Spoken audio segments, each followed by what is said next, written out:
আপনাদের সামনে নতুন ধরনের একটা ডিমের রেসিপি তৈরি করব। এর মধ্যে আমি নুন দিয়ে দিচ্ছি, একটু সরিয়ে দিই। এই যে আমি ধনেপাতা কাঁচা লঙ্কা বেটেছি, এর মধ্যে আমি এবার 3টা ডিম দিয়ে দিব। এবারে এটাকে আমি একটু ফাটিয়ে নেব। দেখবেন এটা ভীষণ ভীষণ ভালো লাগবে। আমি জলপাইগুড়িতে গিয়েছিলাম, জলপাইগুড়িতে কাজের বউটা ছিল, ও এরকম করেছিল। আমার বলেছিল যে মাসি তুমি যদি পারো তাহলে এরকম ধরনের একটা ভিডিও তৈরি করো, তো দেখবে ভীষণ ভালো লাগবে খেতে। কারণ ও করেছিল, আমি দেখেছিলাম, আর সত্যিই সুন্দর হয়েছিল খেতে। দেখে আমার ফাটানো হয়ে গেছে ডিমটা। এবার আমি কড়াই বসিয়ে দেবো, দিয়ে তারপরে এটাকে ছেড়ে দেবো। কড়াইটা বসিয়ে দিয়েছি। এবার আমি ধনেপাতা ডিমটা যে গুলিয়েছি সেটাকে আমি কড়াইয়ের মধ্যে ছেড়ে দিচ্ছি। দেখুন ভীষণ ভালো লাগবে, ভীষণ ভীষণ ভালো লাগবে খেতে। এটা নতুন ধরনের একটা রেসিপি তৈরি হচ্ছে। এটাকে আস্তে আস্তে করে শুকোতে দিতে হবে। আমলেটটা হয়ে গেলে তারপর আমি এটাকে তুলে নিয়ে ছোট ছোট পিস করব, করে তারপর এটাকে আমি তরকারি রান্না করব। এটাকে আস্তে আস্তে ঘুরিয়ে দিতে হবে, তা নাহলে এক জায়গা মোটা এক জায়গা পাতলা হয়ে যাবে।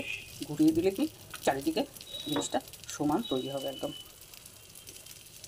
আমার আসলে কি জানেন তো, নতুন নতুন রান্না করতে ভীষণ ভালো লাগে। দেখে যদি আমাদের কেউ জানাশোনা এরকম নতুন তৈরি করে না, আমি তারটা, সে তো আর ভিডিও ছাড়ে না, আমি ভিডিও ছাড়ি, তার জন্য আমি এরকম নতুন নতুন রান্না তৈরি করে ছাড়তে ভীষণ ভালোবাসি। আর প্লিজ আপনারা, আপনি বুঝতেই তো পারছেন, এক হাতে আমি ফোন ধরেছি আর এক হাতে আমি করছি।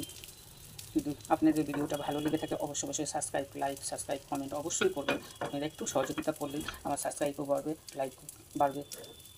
আপনারা একটু সহযোগিতা করবেন প্লিজ। আপনাদের সহযোগিতা আমার প্রয়োজন, ভীষণ প্রয়োজন আছে জানেন তো। কারণ আপনারা সহযোগিতা না করলে আমি কখনো এগিয়ে যেতে পারবো না সামনের দিকে। আমলেটটা হয়ে গেছে, এটা আমি এবার চেষ্টা করছি আস্তে আস্তে উল্টে দেওয়ার। দেখি পারি নাকি, মনে হচ্ছে না উল্টোতে পারবো, থাক এরকমই। এবার আমি এটাকে, এই দেখুন, এই যে হাত দিয়ে দেখেছেন শক্ত হয়ে গেছে, যেরকম অনেক জমে যায় সেরকম হয়ে গেছে। এবার আমি থালাটার মধ্যে থালাটা দিয়ে, এবার আপনারা জানেন তো উপর করতে পারছিলাম না, যার জন্য থালাটাকে ওর উপরে দিয়ে চাপিয়ে দিয়ে তারপর উপর করে শিখে, তো ওটা আমি দেখাতে পারিনি আপনাদেরকে, ভুলটুটি মাফ করে দেবেন। কড়াইতে দিয়ে দিয়েছি দেখুন। এবার আমি একটু জিরা সম্বারও দিয়ে দিচ্ছি।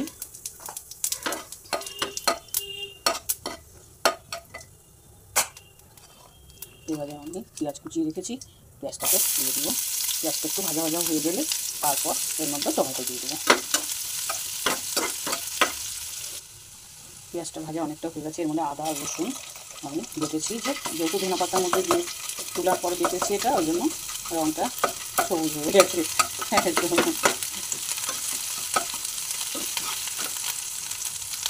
তো রসুনটা প্রায় ভাজা হয়ে গেছে, এর মধ্যে আমি কুচানো টমেটো দিয়ে দিচ্ছি। টমেটোটা একটু ভেজে নিব, না একটু গন্ধ ছাড়ে টমেটো, ওই জন্য টমেটোটা ভেজে নিচ্ছি।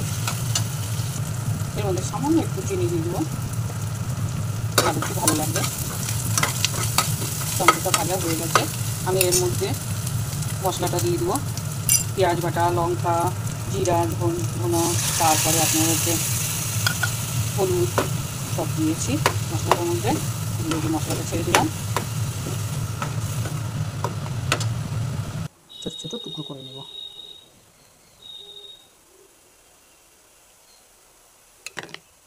আসলে এটা আমি ঠিক আপনাদেরকে কেটে দেখাতে পারলাম না, কারণ বুঝতে পারছেন তো, এক হাতে ফোন ধরা এক হাতে কাটা, কারণ এক হাতে ধরে কাটতে গেলে কাটা যায় না।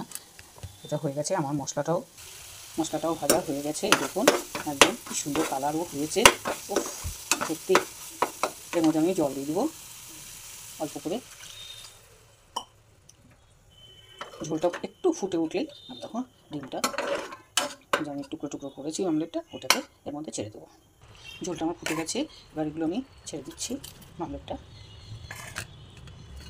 ঝোলের কালার দেখলেই বোঝা যায় জানেন তো, যে ঝোলটা কীরকম হয়েছে বা তরকারিটা কেমন লাগবে খেতে।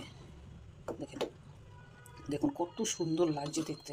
আপনারা বাড়িতে এইভাবে তৈরি করে খাবেন, দেখবেন আপনাদেরও খুব ভালো লাগবে। আমি এর মধ্যে একটু গরম মশলা দিয়ে দেবো। টিম থাকলে না, একটু গরম মশলা না দিলে না টেস্টি হয় না একদম। কি দেখে লোভ লাগছে না বলুন তো, জিনিসটা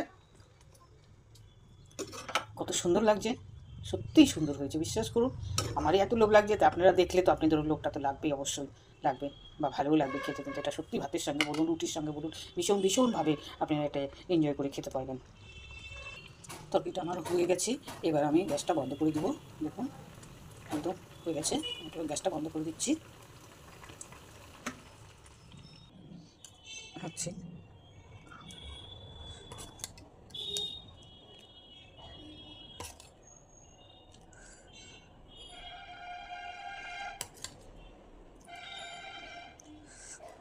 কাজটা দেখেই ভীষণ লোভ হচ্ছে, আমি একটু খেয়ে দেখি। দারুণ লাগছে দেখতে, সত্যি বলছি, বিশ্বাস করুন। ভদ্রমহিলা যে বলেছিল না কাজে বউটা, সত্যি। আমি একটু খেয়ে দেখি কেমন লাগছে। সত্যি সত্যি ভীষণ, সত্যি ভালো হয়েছে, বিশ্বাস করুন। হেভি টেস্ট হয়েছে, হেভি টেস্ট। রুটি বলুন, লুচি বলুন, ভাত বলুন, যার সঙ্গে আপনি খাবেন সেটাই আপনার খুব ভালো লাগবে। আহ আহ সত্যি ভাবতে পারিনি এত সুন্দর হবে না, খেতে ভালো লাগবে, বিশ্বাস করুন। খুব ভালো হয়েছে, খুব ভালো হয়েছে। আপনারা প্লিজ লাইক, সাবস্ক্রাইব, কমেন্ট অবশ্যই করবেন। এই দেখুন।